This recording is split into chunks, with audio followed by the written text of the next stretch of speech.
Hey guys, it's Tristan here from ZebraInvest, and today I'm here with Rachael Troughton, and she's done this exact method to build her own portfolio. She started deal sourcing, picking up properties across in Stoke-on-Trent, going out and sourcing them for other investors, and along the way picking up chunky fees to then help build out her own portfolio. So you've got more of an idea about this. I hand over deals to people every so often. But I think you've got quite a good idea. So, well, I found I didn't start out thinking I'm going to source deals for other people. Like many people, I had a pot of money and it ran out, which it always does, and you always get told it will, and you don't really believe it. And then I realised actually I had built such good rapport with lots of agents that they were offering me far too much. And then it becomes a bit dicey, because if you keep turning things down, you're not going to be the agent's preferred buyer. So it is a balance of getting it right. But I was very lucky because I'd been telling everyone what I was doing. And the moment I thought, oh, hang on a second, I could sell some of these on, I already had people in my back pocket who were going, just ask me, Rachel, and I had a nice group of people who wanted to buy deals. And as a solopreneur, I knew I could only deal with 4 deals at a time. But hang on a second, 4 lots of fees, that was 1.5 houses every month I could get a deposit for. Why would you not do it? Yeah. Well, I definitely know. I know some people turn their nose up at deal sourcing, and I think you're actually bang on. If you're credible, if you understand what you're doing, and I know other people out there who might be using it as a bit of a method to get started. But I think it's definitely once you know exactly what you're doing, it's a great way to pass other bits on whilst cherry picking the ones. It is. I mean, I was being able to buy whatever it is I wanted, but I think there is a difference between a sourcer who goes, "Hello, Mr. Buyer, what would you like?" and someone like me who went, "This is what I've got. Do you want it?" Yeah. I didn't have any truck about somebody. I mean, I once got given a 25-page instruction on what they wanted in Stoke-on-Trent. Well, I didn't get to the end of the 25 pages, let alone going and looking for it. If you want what I had, you could join in my group. The chicken and egg style of it. So, absolutely. Do we get the investor first or the deal? They run side by side, and I think you're very foolish if you think you can do either. If you find you've got the deal or you've got the investor and you need the other side, you get desperate. You do something stupid. So from the word off, you have got to have people on your list, people who like you, people you're talking to, people you're incubating, to use a terrible word, but it does go with the chicken and egg. Who, when you turn around and go, "Look, I've got this opportunity," they're already ready. They're halfway there with you. Yeah. But to turn around and frantically go to property meets or put out emails, Miss Desperate, that's what you sound like. Loads of people do that on Facebook, and they're like, "Okay, someone buy my deal, someone buy my deal," and I'm like, it's not actually. Unfortunately, there was one lady who had an assisted sale, and if you were watching it, you know who it is. And they were trying to pass it on to me, and they were like, "The seller's desperate; they need to get it all sorted." And I was like, "Well, there's just not enough money in it." No, it wasn't, and the amount of the time, the hassle, the effort, not going to be worth it. No, you have got to know why your people want to buy these properties, and wherever you're sourcing them needs to be a continual stream. Yeah. So how do you avoid, the tire kicker of the investor? Oh, I have rules. Someone who, okay. Oh, I have boundaries. So first of all, I'm going to have a nice conversation with you and find out roughly who and what you are and what your pot of money is, what your timelines are. And then I'm going to ask, frankly, the same questions I would do if I was JVing. Say 13.3, let me have a look at your passport. Where's your money come from? Ask all those questions that make them a bit nervous and sort of hot under the collar. If they don't want to talk to you about that, then they're not going to be talking to you about buying something. This is a financial transaction. We can all sort of, think it's lovely and pretty and we're talking houses.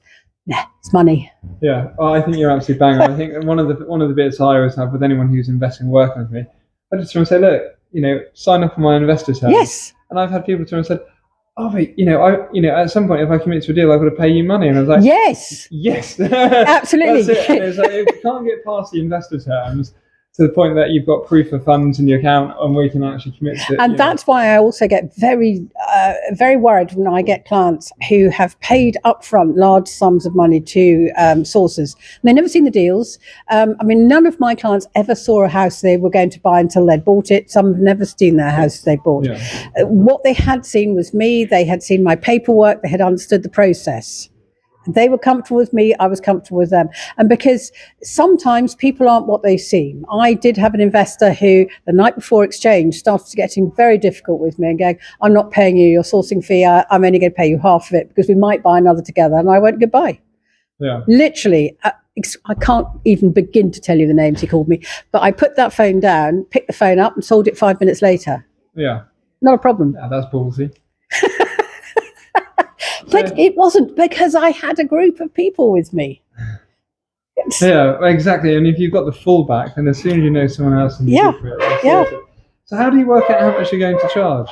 Well, I think it does depend on where you live as an area. So I was very much governed by other people in the area, so I could pin my figures on them. And it was, anything up to about £80,000, I was charging between £3,500 and £5,000.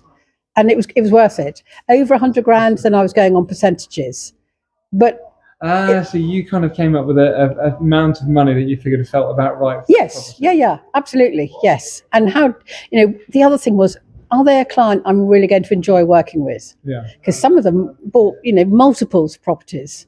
Now, they were fun to work with, so I might charge them slightly less because, they were no stress. Come back for another one. Yeah, they're no stress. Easy. But if you're going to be a high maintenance client, you're going to pay for it. Yeah. Well, I think I was saying earlier, I have what I call an interesting structure. And say interesting-ish. So I start off at I charge 2%, and that's if it's vanilla. Say it's just something that's a little bit below market value, but it's the right kind of property for you. And I'll start with 2%, and then if it's 3%, is when it's like, okay, it's really below market value, or you're slightly difficult. You'll see. No, it's the value was on me. And then I then go to 4%, and at 4%, it's more difficult. It's got a decent price on it, and you're getting a really good opportunity. And at 5%, you're getting the unicorn. But you see, quite a lot of my buildings, when we were buying, when the market was roaring, they weren't particularly under market value. They were just the right property in the right place at the right price. Yeah.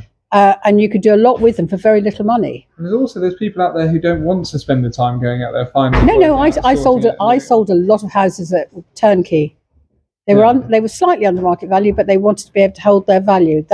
So a deal is not always BMV. What is the value to the buyer?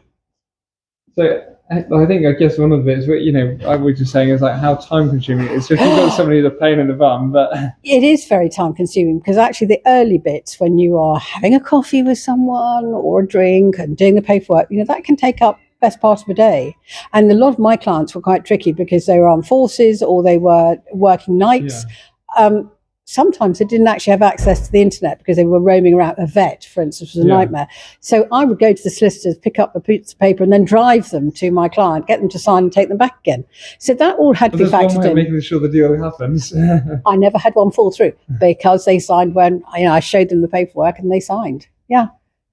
But how have you with all of this? I think one of the bits of deal sourcing is you need to actually make sure you've got a good solicitor who understands the process, understands the work, and also understands your involvement. Because I think you need someone who understands that you're going to be involved. You're passing it on, and actually, at some point, you might need somebody. Quite a lot of solicitors are a nightmare, but I found that whenever I was working, particularly with estate agents, I would just ask them who their favourite solicitor was.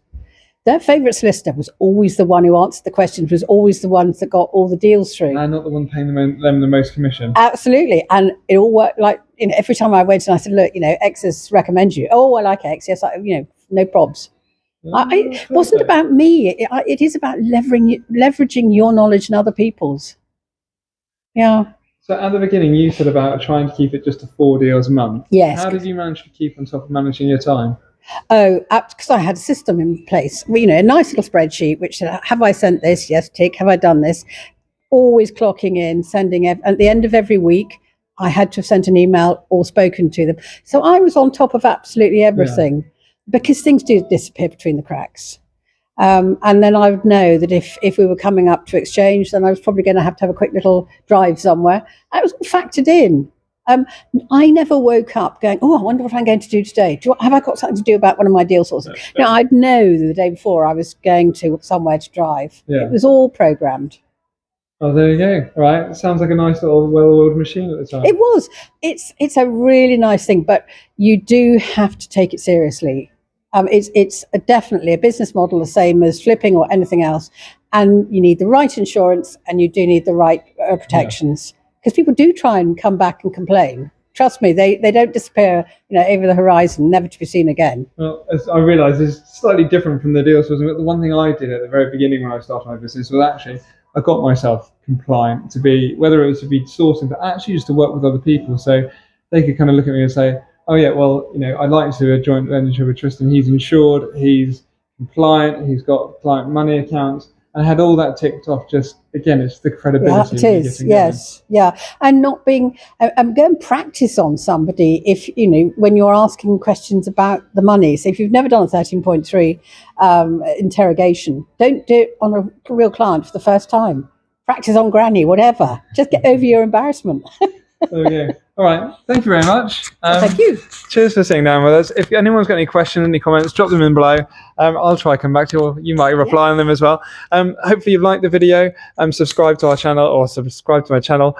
And if you do want to hear any more from Rachel, she's got the Solopreneur podcast, which I follow and listen to, but I need you to be recording more, because I've got decorating to do, and or as I've said to her before, listen to having you in the shower, but not quite the same.